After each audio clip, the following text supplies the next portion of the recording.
총재 스토리 15번째 이야기의 막을 엽니다. 저희 채널을 아껴주시는 모든 분들께 감사의 인사를 전합니다. 가장 완벽한 사랑을 꿈꾸며 자신의 모든 것을 숨긴 한 여자가 있습니다. 하지만 그녀가 마주한 현실은 가장 추악한 배신이었습니다. 잠자는 여왕이 눈을 떴을 때 세상은 그녀의 분노 앞에 무릎 꿇게 될 것입니다.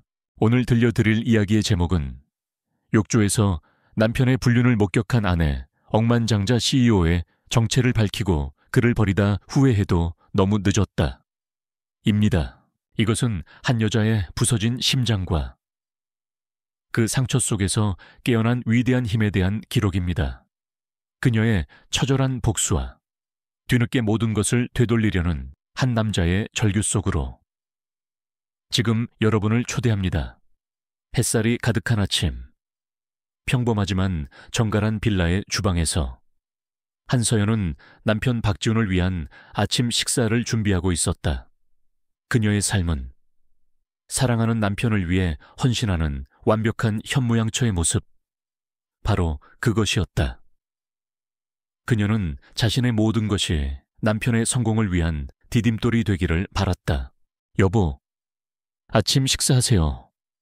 그녀의 부름에 잘 차려입은 남편 지훈이 식탁에 앉았다. 그는 무역회사의 유능한 팀장이었다. 그는 아내의 헌신을 당연하게 여겼지만 그녀를 사랑한다고 믿었다. 두 사람의 아침은 언제나처럼 평화롭고 다정해 보였다.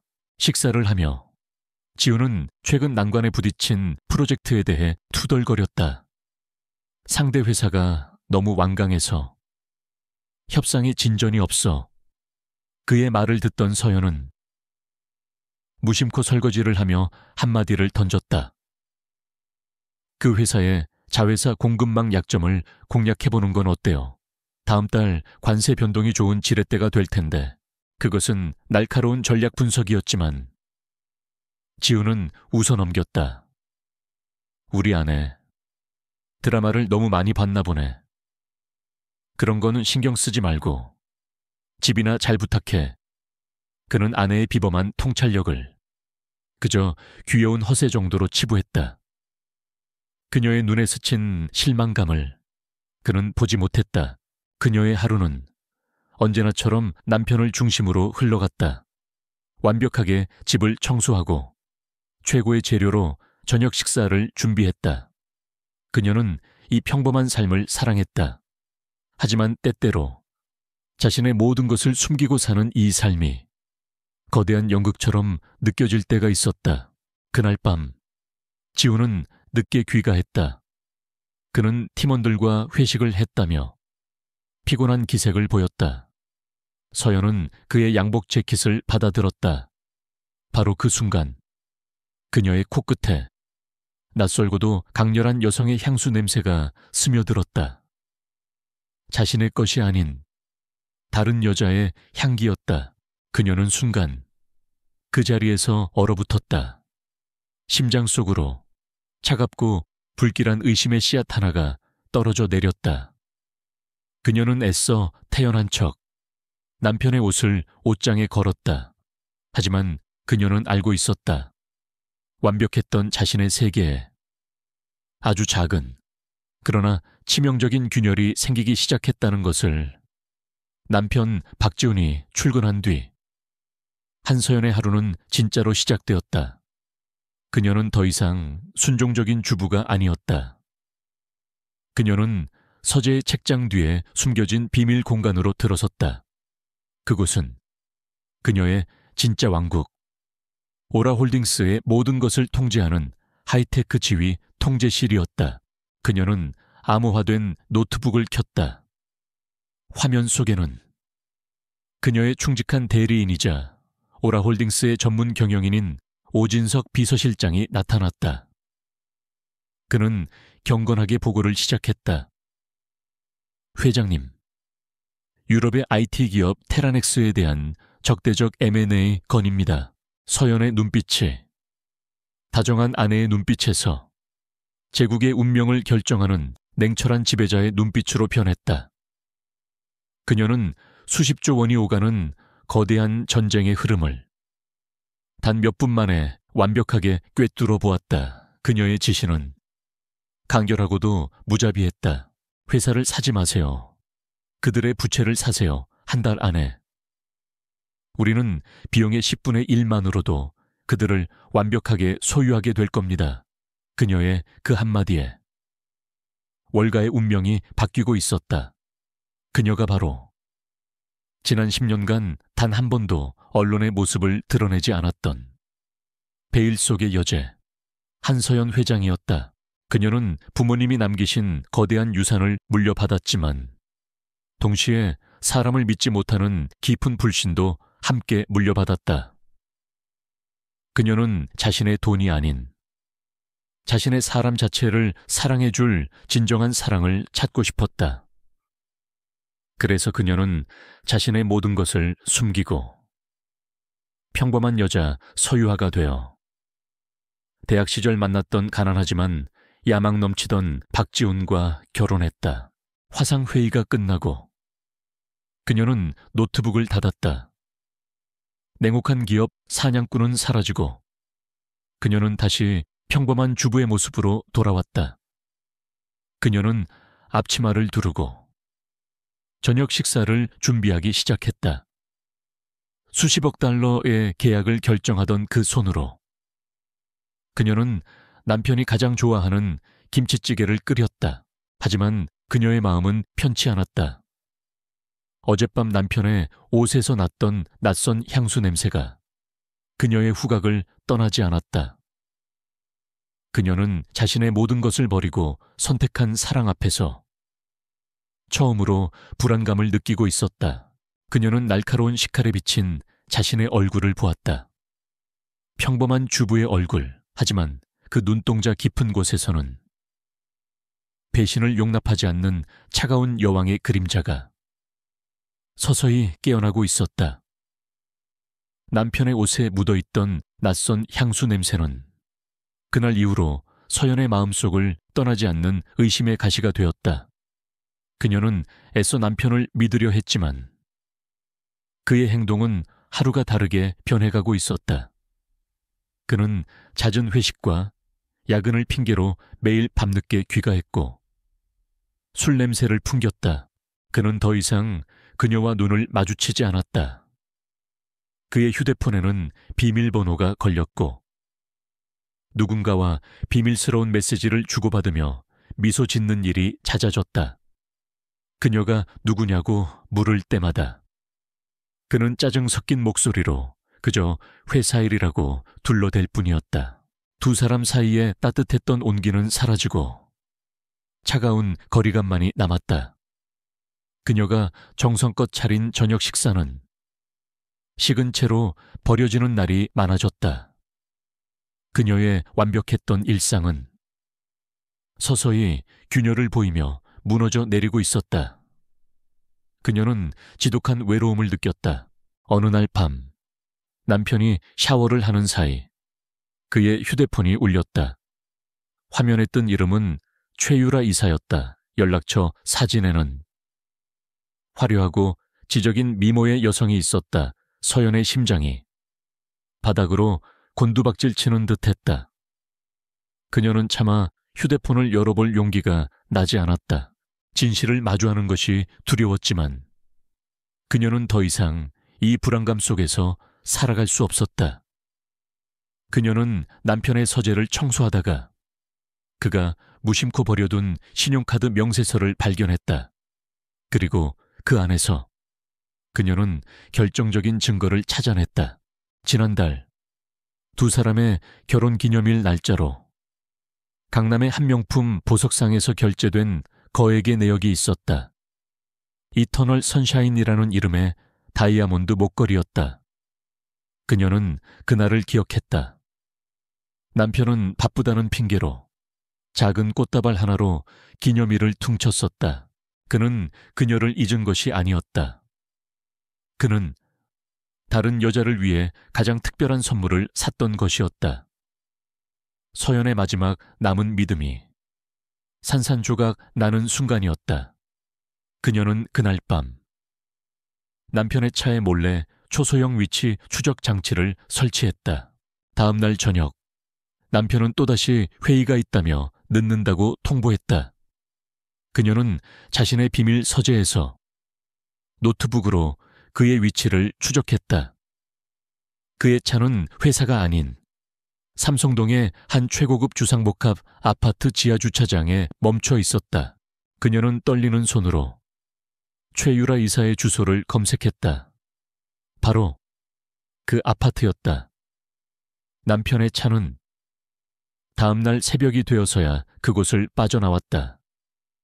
서연은 밤새 텅 빈 침대에 홀로 누워 소리 없이 눈물을 흘렸다. 그녀의 사랑은 끝났다. 박지훈의 불륜 상대는 그의 상사이자 회사의 최연소 여성 임원인 최유라 이사였다. 그녀는 업계에서 유명한 인물이었다. 뛰어난 능력과 화려한 미모. 그리고 원하는 것은 반드시 손에 넣고야 많은 집요함까지. 그녀는 모든 것을 갖춘 여자처럼 보였다. 두 사람의 관계는 단순한 육체적 욕망이 아니었다. 그것은 서로의 야망을 채워주기 위한 차가운 비즈니스 거래에 가까웠다. 지훈은 유라의 권력을 이용해 자신의 출세 가도를 닦고 싶었고, 유라는 지훈의 순진한 열정과 충성심을 이용해 사내 정치에 장기말로 사용하고 싶었다. 그녀는 지훈을 자신의 고급 아파트로 부를 때마다 그를 유혹했다. 지훈 씨, 당신은 지금 자리보다 훨씬 더 높은 곳에 있어야 할 사람이야. 내가 도와줄게. 나를 당신의 파트너로 만든다면 이 회사의 사장 자리도 꿈은 아닐걸. 그녀의 달콤한 속삭임은 지훈의 마음속에 잠자고 있던 검은 야망을 깨웠다. 그는 아내의 헌신적인 사랑에 만족했지만 동시에 평범한 삶에 대한 권태를 느끼고 있었다. 유라는 그에게 자신이 가질 수 없었던 화려한 성공의 세계를 보여주는 듯했다. 유라는 그를 완벽하게 조종했다. 그녀는 회사 내에 자신의 정적에 대한 정보를 그에게 흘렸고, 지훈은 그녀의 칼이 되어 그들을 베었다. 그는 자신이 능력을 인정받고 있다고 착각했지만 사실 그는 그저 유라의 권력 게임에 이용당하는 꼭두각시일 뿐이었다. 그는 아내 서연에게 죄책감을 느꼈다. 하지만 그 죄책감은 유라가 주는 성공의 짜릿함 앞에서 서서히 마비되어 갔다. 그는 자신의 불륜을 더 큰 성공을 위한 어쩔 수 없는 투자라고 합리화하기 시작했다. 그는 아내의 평범함과 유라의 특별함을 비교했다. 아내는 자신을 안주하게 만들지만 유라는 자신을 성장시킨다고 믿었다. 그의 눈에는 더 이상 아내의 헌신적인 사랑이 보이지 않았다. 오직 자신의 야망을 가로막는 지루한 장애물로만 보일 뿐이었다. 그날 밤도 그는 아내에게 거짓말을 하고 유라의 집으로 향했다. 그는 자신이 아내를 배신하고 있다는 사실을 잊은 채 유라와 함께 성공의 청사진을 그리고 있었다. 그는 몰랐다. 자신이 선택한 그 길이 사실은 파멸로 향하는 가장 빠른 지름길이라는 것을. 그날은 서연과 지훈의 결혼 5주년 기념일이었다. 서연은 남편과의 관계를 회복하고 그에게 깜짝 선물을 해주고 싶었다. 그녀는 며칠 동안 정성껏 그가 가장 좋아하는 음식들과 와인을 준비했다. 그녀는 남편이 돌아오기만을 설레는 마음으로 기다렸다. 하지만 저녁이 되어도 지훈은 돌아오지 않았다. 그에게서는 오늘도 야근이라는 성의 없는 문자 메시지 한 통만이 도착했을 뿐이었다. 서연의 마음속에 지난 몇 달간 애써 외면해왔던 의심이 다시 한번 고개를 들었다. 그녀는 더 이상 참을 수 없었다. 그녀는 충동적으로 남편의 회사로 차를 몰았다. 하지만 그의 사무실은 텅 비어 있었다. 그녀는 마지막 희망을 걸고 삼성동의 그 고급 아파트로 향했다. 그녀의 마음은 제발 자신의 의심이 틀렸기를 간절히 기도하고 있었다. 그녀는 아파트의 경비원에게 자신이 박지훈 팀장의 아내라고 말하고 비상키를 얻었다. 그녀는 떨리는 손으로 최유라의 집 현관문을 열었다. 집 안은 쥐 죽은 듯이 고요했다. 하지만 안방의 욕실 쪽에서 희미한 웃음소리가 새어나오고 있었다. 서연은 홀린 듯이 욕실 문으로 다가갔다. 그리고 문틈 사이로 그녀는 자신의 인생에서 가장 끔찍한 광경을 목격하고 말았다. 거대한 자쿠지 욕조 안에서 자신의 남편 박지훈이 최유라와 한 몸처럼 뒤엉켜 있었다. 그들의 주변에는 샴페인 병과 와인잔이 어지럽게 널려 있었다. 그들은 서연이 준비했던 결혼기념일 케이크를 장난치듯 서로의 몸에 바르며 웃고 있었다. 유라가 교태 섞인 목소리로 물었다. 자기야, 오늘은 기념일인데 집에 안 가봐도 돼. 착한 아내분이 기다릴 텐데. 지훈은 경멸이 가득한 목소리로 대답했다. 됐어. 그 답답한 여자랑은 숨이 막혀서 살 수가 없어. 당신처럼 똑똑하고 섹시한 여자야말로 나한테 어울리는 파트너야. 그의 그 한마디는 서연의 심장을 꿰뚫는 가장 잔인한 비수였다.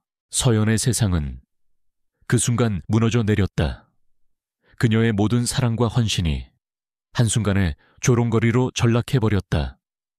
그녀는 비명을 지르지도 눈물을 흘리지도 않았다. 대신 그녀의 마음속에서 무언가 아주 차가운 것이 소리 없이 깨어나는 것을 느꼈다. 그녀는 자신의 휴대폰을 꺼내 그 추악한 불륜의 현장을 소리 없는 카메라로 담았다. 그리고는 아무 일도 없었다는 듯이 조용히 그 집을 빠져나왔다. 평범했던 주부 한서연은 바로 그 순간 죽었다. 이제 남은 것은 복수를 꿈꾸는 여왕의 차가운 분노뿐이었다. 최유라의 집을 나온 서연은 차를 몰아 자신의 집으로 돌아왔다. 그녀는 운전을 하는 동안 단 한 방울의 눈물도 흘리지 않았다. 그녀의 머릿속은 슬픔이나 분노가 아닌 차가운 이성과 냉철한 계산으로 가득 차 있었다. 그녀의 사랑은 완벽한 실패로 끝났다. 그녀는 생각했다. 데이터는 수집되었다. 가설은 검증되었다. 실험은 실패로 끝났다. 그녀는 자신의 결혼 생활을 마치 하나의 비즈니스 프로젝트처럼 분석하고 결론 내렸다. 이제 남은 것은 실패한 프로젝트를 청산하고 그 책임자에게 대가를 묻는 것뿐이었다. 집에 도착한 그녀는 자신이 남편을 위해 정성껏 준비했던 결혼기념일 저녁 식사를 아무런 미련 없이 쓰레기통에 쏟아부었다. 그리고는 지난 5년간의 결혼 생활의 흔적이 담긴 모든 물건들을 차례차례 버리기 시작했다. 그녀는 남편과 함께 찍은 사진들을 모두 찢어버렸고 그가 사주었던 모든 선물들을 상자에 담아 창고에 처박았다. 그녀는 주부 한서연이라는 자신이 만들어낸 허상의 인물과 관련된 모든 것을 자신의 삶에서 지워내고 있었다. 그녀는 자신의 비밀 서재로 들어갔다. 그리고는 단 한 사람, 자신의 충직한 대리인인 오진석 실장에게 전화를 걸었다. 그녀의 목소리는 더 이상 다정한 아내의 목소리가 아니었다. 오라 홀딩스의 여왕, 한서연 회장의 차갑고 위험 있는 목소리였다. 오 실장님, 접니다. 전화기 너머의 오 실장은 그 목소리의 톤만으로도 모든 것이 끝났음을 직감했다. 실험은 끝났습니다. 실패로 이제 집으로 돌아갈 시간입니다. 그녀의 목소리에는 어떤 감정도 실려 있지 않았다. 오늘 밤 주부 한서연은 이 세상에서 죽습니다. 내일 아침부터 오라 홀딩스의 한서연 회장이 서울로 귀환할 수 있도록 모든 것을 준비하세요. 그녀는 자신의 죽음과 부활을 그렇게 직접 명령했다.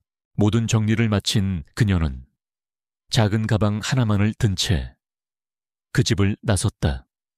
어둠 속에서 오 실장이 보낸 차 한 대가 그녀를 기다리고 있었다. 그녀는 뒤도 돌아보지 않고 차에 올랐다. 잠자던 여왕이 마침내 깨어난 것이었다. 몇 시간 뒤 최유라의 향수 냄새를 묻힌 채 집으로 돌아온 박지훈은 텅 빈 집과 마주했다. 식탁은 차갑게 식어 있었고 아내의 흔적은 어디에도 없었다. 그는 아내가 유치한 가출을 했다고 생각하며 짜증 섞인 문자를 보냈다. 어디야? 유치하게 굴지 말고 당장 돌아와. 하지만 그의 문제는 답장이 오지 않았다. 그는 몰랐다. 자신이 버린 아내가 다시는 돌아오지 않을 강을 건넜다는 것을, 그리고 곧 자신의 모든 것을 파괴할 거대한 폭풍이 되어 돌아올 것이라는 사실을. 다음 날 아침 박지훈은 텅 빈 집에서 눈을 떴다. 아내는 돌아오지 않았다. 그는 짜증이 치밀었다. 그는 아내가 유치한 자존심 싸움을 벌이고 있다고 생각했다. 그는 대수롭지 않게 여기며 자신의 성공 가도를 향해 평소처럼 출근길에 나섰다. 하지만 그의 완벽했던 세상은 그가 회사 근처 카페에서 커피 한 잔을 사려던 순간부터 무너지기 시작했다. 그의 모든 신용카드가 약속이라도 한 듯이 정지되어 있었다. 당황한 그가 은행에 전화를 걸었을 때 그는 충격적인 사실을 듣게 되었다. 그의 모든 대출과 신용의 보증인이 하룻밤 사이에 모든 보증을 철회했다는 것이었다. 그는 보증인의 존재조차 모르고 있었다. 그의 모든 재정적 성공은 보이지 않는 손에 의해 지탱되고 있었던 것이다. 회사에 도착했을 때 더 큰 재앙이 그를 기다리고 있었다. 그의 승진을 확정시켜줄 가장 중요했던 해외 클라이언트가 일방적으로 계약 파기를 통보해 온 것이었다. 그의 모든 노력이 물거품이 되는 순간이었다. 설상가상으로 그의 연인이자 상사인 최유라 이사가 그를 호출했다. 그녀는 더 이상 뜨거운 연인이 아니었다. 그녀는 그에게 프로젝트 실패의 책임을 물으며 그의 승진을 공식적으로 취소한다고 통보했다. 그녀는 가라앉는 배에서 가장 먼저 뛰어내린 쥐와도 같았다. 단 몇 시간 만에 그의 모든 것이 무너져 내리고 있었다. 그는 이 모든 것이 단순한 불운이 아니라는 것을 직감했다. 이것은 누군가에 의해 완벽하게 계획된 보이지 않는 공격이었다. 그는 공포에 휩싸여 아내에게 전화를 걸었다.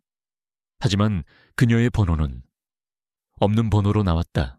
같은 시각 오라홀딩스의 회장실 한서연은 오진석 실장의 보고를 받고 있었다. 회장님 지시대로 박지훈 씨에 대한 모든 금융 지원을 중단했습니다.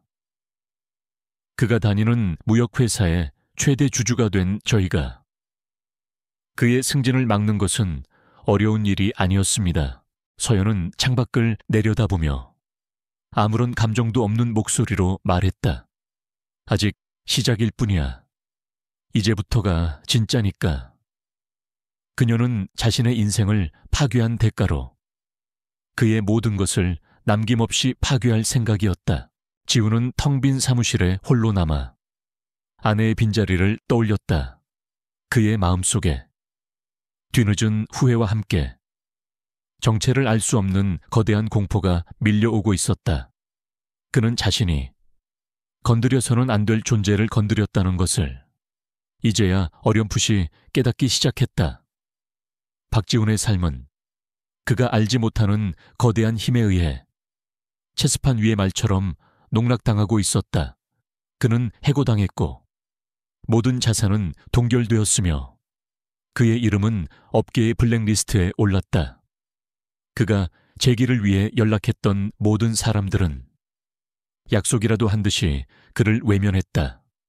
그는 완벽한 고립무원의 상태에 빠졌다. 하지만 아리아의 복수는 그를 파멸시키는 것에서 그치지 않았다. 그녀의 분노는 그의 모든 것을 지탱하고 있던 뿌리를 향하고 있었다. 그녀는 그가 다니던 무역회사를 하루아침에 인수해버렸다. 그리고는 새로운 회장으로서 자신의 첫 번째 명령을 내렸다. 그녀의 첫 번째 명령은 최유라 이사의 해임이었다. 두 번째 명령은 박지훈과 관련된 모든 프로젝트의 영구 중단이었다. 그녀는 그가 쌓아 올렸던 모든 공든 탑을 자신의 손으로 직접 가차없이 무너뜨렸다. 그녀의 마지막 칼날은 그의 가족을 향했다. 그녀는 박지훈의 부모님이 운영하는 작은 회사의 대출금을 그녀의 오라홀딩스가 소유한 은행이 가지고 있다는 것을 알아냈다. 그녀는 은행을 통해 즉시 대출금 전액 상환을 요구했다. 평생을 성실하게 살아온 그의 부모님은 아들 때문에 길거리에 나앉을 위기에 처했다. 지우는 부모님의 눈물, 어린 전화를 받으며 자신의 무력함에 피를 토하는 듯한 심정을 느꼈다. 그는 자신뿐만 아니라 가족 전체를 파멸시킨 역적이 되어 있었다. 그는 미친 듯이 이 보이지 않는 적의 정체를 파고들기 시작했다. 자신을 공격하는 이 모든 재앙의 배후에는 언제나 오라홀딩스라는 거대한 이름이 있었다. 하지만 그 회사의 회장은 단 한 번도 대중 앞에 모습을 드러낸 적 없는 베일 속의 인물이었다. 그는 절망 속에서 밤을 새워 인터넷을 뒤졌다. 그리고 마침내 몇 년 전 해외 자선 파티에서 찍힌 아주 작고 흐릿한 사진 한 장을 발견했다. 사진 속에는 서진환 회장의 곁에 지금과는 너무나도 다른 위엄있고 차가운 표정의 한 여성이 서 있었다. 그는 자신의 눈을 의심했다. 그 여성은 분명 자신이 버렸던 아내 한서연이었다. 모든 퍼즐 조각이 그의 머릿속에서 끔찍한 하나의 그림으로 맞춰졌다. 그를 사냥하던 유령의 정체. 그것은 바로 그가 죽였다고 믿었던 자신의 아내였다. 자신을 파멸시킨 유령의 정체가 죽은 줄 알았던 아내 한서연이라는 것을 깨달은 박지훈은 완전히 폐인이 되었다. 그는 낡은 모텔방에 틀어박혀 술로 하루하루를 보냈다.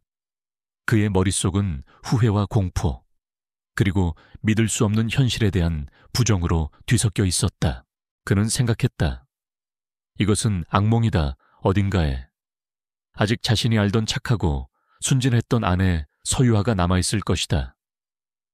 내가 가서 무릎 꿇고 빈다면 그녀의 마음을 되돌릴 수 있을지도 모른다. 그는 그 헛된 희망에 매달리기 시작했다. 바로 그때 그에게 전화 한 통이 걸려왔다. 그가 다니던 무역회사의 비서실이었다. 차갑고 기계적인 목소리가 그에게 통보했다.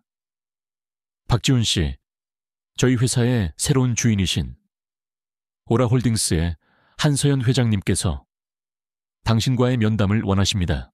지훈은 이 전화를 신이 자신에게 내린 마지막 기회라고 생각했다. 그는 남은 돈을 모두 털어 가장 좋은 양복을 빌려 입었다. 그리고는 초라해진 자신의 모습을 감추기 위해 필사적으로 예전에 자신감 넘치던 CEO의 가면을 썼다. 그는 약속 장소인 오라홀딩스 타워로 향했다.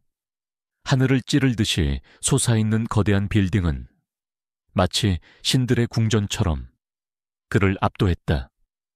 그는 로비에서부터 자신을 벌레 보듯 쳐다보는 사람들의 시선을 견뎌내야 했다. 한치의 오차도 없는 정장을 입은 비서가 그를 최상층의 회장실로 안내했다. 긴 복도를 걷는 그의 발걸음은 천근 망은처럼 무거웠다.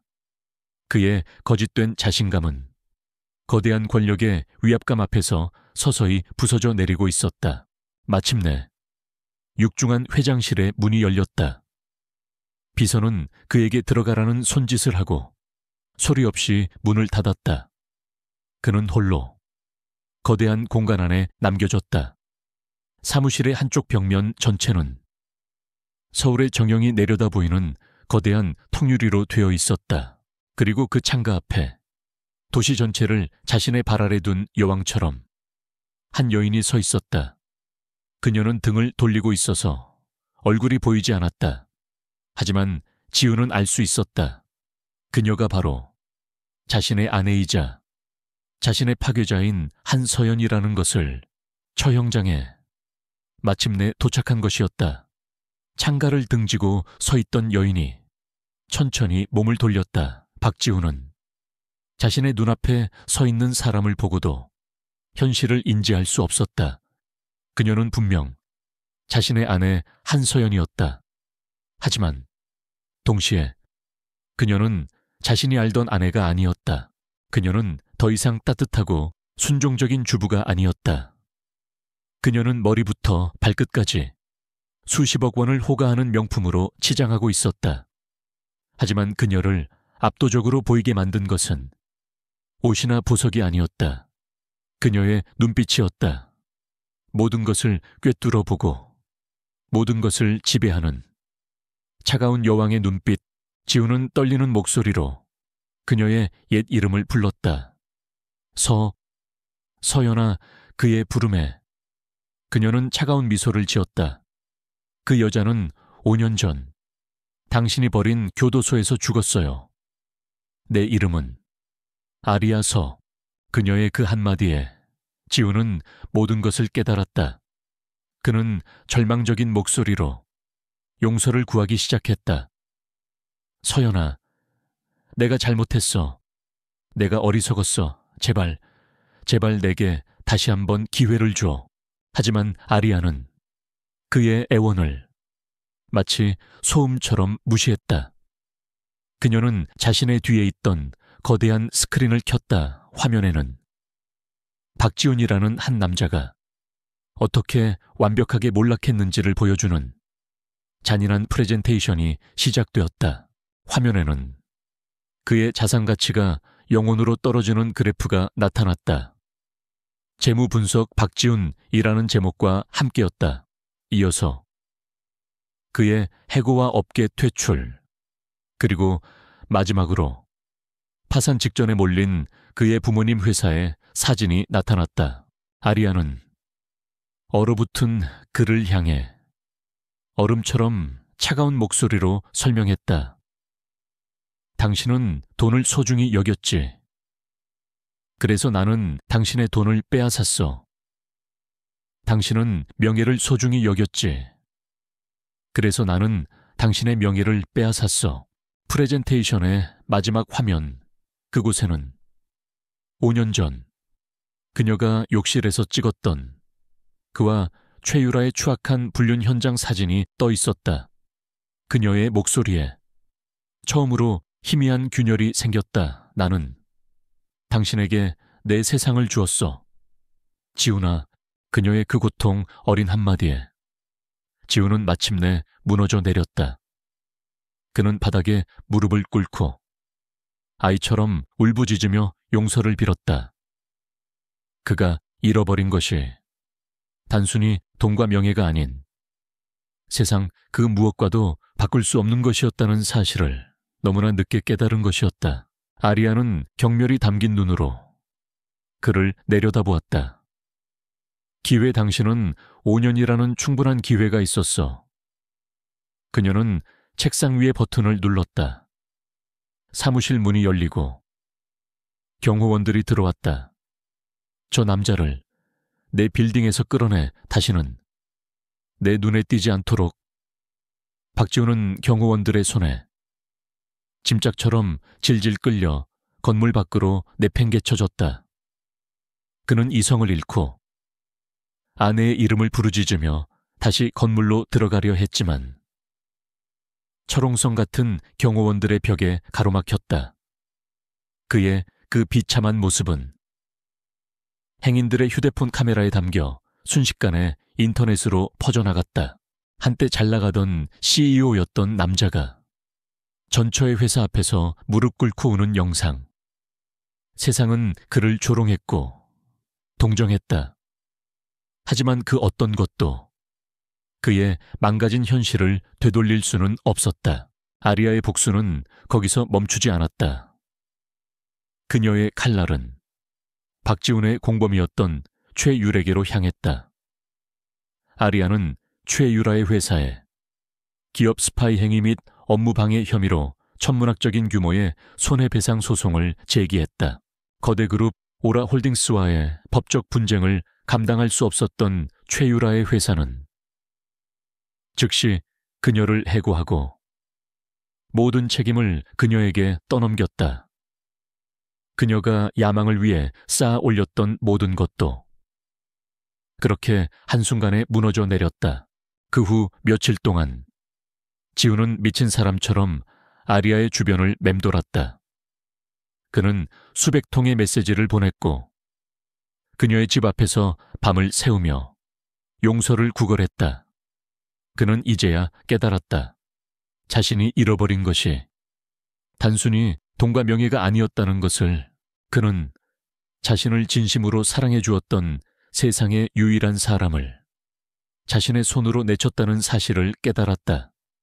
뒤늦은 후회가 그의 심장을 갈기갈기 찢어놓았다. 하지만 아리아의 마음은 이미 굳게 닫힌 뒤였다. 그녀는 그의 모든 연락을 무시했다. 마침내 지훈은 그녀가 참석하는 한 자선 행사장에서 경호원들을 뚫고 그녀의 앞을 막아서는 대성공했다. 그는 수많은 사람들이 보는 앞에서 그녀의 발밑에 무릎을 꿇었다. 서연아, 제발, 내가 어리석었어. 내가 눈이 멀었었어. 하지만 난 널 사랑해. 언제나 너만을 사랑했어. 그의 그 절규에 아리아는 처음으로 그를 돌아보았다. 그녀의 눈에는 증오도 연민도 아닌 깊은 공허 한만이 담겨 있었다. 그녀는 나지막이 그리고 단호하게 말했다. 당신이 사랑하는 건 내가 아니야. 박지훈, 당신이 잃어버린 것들에 대한 미련이지. 내가 사랑했던 남자는 나와 함께 고생했던 그 남자였지. 나를 배신한 당신이 아니야. 그리고 그 남자를 사랑했던 여자는 5년 전 감옥에서 죽었어. 우린 이제 완벽한 타인이야. 그녀는 그 말을 끝으로 다시는 뒤돌아보지 않고 자신의 차에 올랐다. 홀로 남겨진 지훈은 그 자리에서 오열했다. 하지만 그의 눈물은 더 이상 그 무엇도 되돌릴 수 없었다. 후회하기에는 너무 늦어버린 뒤였다.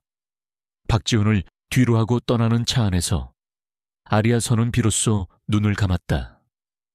그녀의 차가운 뺨 위로 뜨거운 눈물 한 줄기가 흘러내렸다. 그것은 미련이나 사랑의 눈물이 아니었다. 5년 전 남편의 배신 앞에서 모든 것을 잃었던 순진했던 여자 서유하를 위한 마지막 작별의 눈물이었다.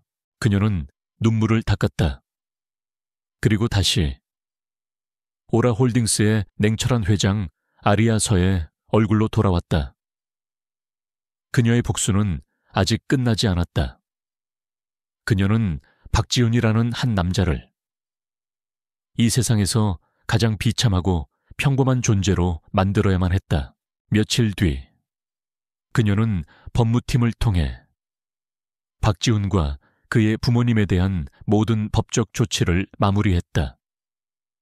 그녀는 그와의 결혼 생활 동안 축적된 모든 자산을 환수했다. 하지만 그의 부모님 회사의 부채는 묵묵히 탕감해 주었다.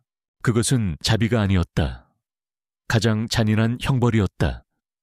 그녀는 그에게 제기할 수 있는 최소한의 발판마저 빼앗지 않았다. 대신 그가 평생을 자신의 어리석음을 후회하며 지독한 평범함 속에서 살아가도록 내버려 둔 것이었다. 그리고 1년의 시간이 흘렀다. 아리아서가 이끄는 오라홀딩스는 세계 최고의 기업으로 우뚝 섰다. 그녀는 모두가 존경하지만 동시에 모두가 두려워하는 완벽한 지배자가 되었다. 그녀의 곁에는 아버지 서진환 회장과 오진석 실장만이 남아 있었다. 그녀의 마음의 문은 더 이상 그 누구에게도 열리지 않았다. 그녀는 다시는 사랑을 믿지 않았고 자신의 모든 것을 바치는 헌신 또한 하지 않았다. 그녀의 왕국은 완벽했지만 그 안에는 그녀 홀로 서 있을 뿐이었다. 이야기의 마지막, 그녀는 자신의 펜트하우스 창가에 서서 도시의 야경을 내려다보고 있었다. 그녀는 자신이 원했던 모든 것을 가졌다. 완벽한 복수, 절대적인 권력, 그리고 누구도 무시할 수 없는 명예까지. 하지만 그녀의 마음 한구석은 여전히 채워지지 않는 공허함으로 가득했다.